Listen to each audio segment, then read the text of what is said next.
Hi hello ನಮಸ್ಕಾರ, welcome back to Sakshi mini log. ಇದು ಬುಧವಾರದ ಮಿನಿ ಲಾಗ್ ಆಗಿರುತ್ತೆ. ಬುಧವಾರ ಸಂಜೆ ನಾನು ಚಟ್ನಿ ಪುಡಿ ಮಾಡಬೇಕಾಗಿತ್ತು. ಹಾಗಾಗಿ ಇಲ್ಲಿ ಚಟ್ನಿ ಪುಡಿಗೆ ಶೇಂಗಾ ಅದನ್ನೆಲ್ಲ ಹುರಿದಿಟ್ಕೊತಾ ಇದ್ದೀನಿ.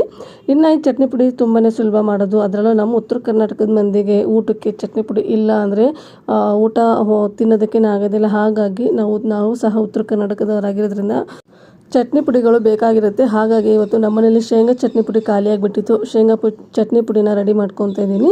ಇನ್ನು ಇಲ್ಲಿ ಎಲ್ಲ ಚಟ್ನಿ ಪುಡಿನೂ ರೆಡಿ ಮಾಡ್ಕೊಂಡಾದ್ಮೇಲೆ ನಿಮಗೆ ತೋರಿಸ್ತಿದ್ದೀನಿ ನೋಡಿ ಯಾವ ಥರ ಕಾಣ್ತಾ ಇದೆ ಅಂತ ಹೇಳ್ಬಿಟ್ಟು. ಸಖತ್ ಟೇಸ್ಟಿಯಾಗಿರುತ್ತೆ ಶೇಂಗಾ ಚಟ್ನಿ ಪುಡಿ. ನೀವು ಇದನ್ನು ಅವಲಕ್ಕಿ ಜೊತೆಗೆ, ಹಾಗೆ ಉಪ್ಪಿಟ್ಟು ಜೊತೆಗೆ, ಹಾಗೆ ಕಟಕ್ ರೊಟ್ಟಿ ಜೊತೆಗೂ ಸಹ ಮೊಸರನ್ನ ಹಾಕೊಂಡು ತಿಂತಾ ಇದ್ರೆ ಸೂಪರ್ ಟೇಸ್ಟಿಯಾಗಿರುತ್ತೆ. ಇನ್ನು ಇಲ್ಲಿ ಚಟ್ನಿ ಪುಡಿ ಎಲ್ಲ ಮಾಡಿದ ಮೇಲೆ ಅದು ತಣ್ಣಗಾಗಲಿ ಅಂತ ಒಂದು ತಟ್ಟೆಗೆ ಈ ಥರ ಆರಾಕ್ತಾ ಇದ್ದೀನಿ.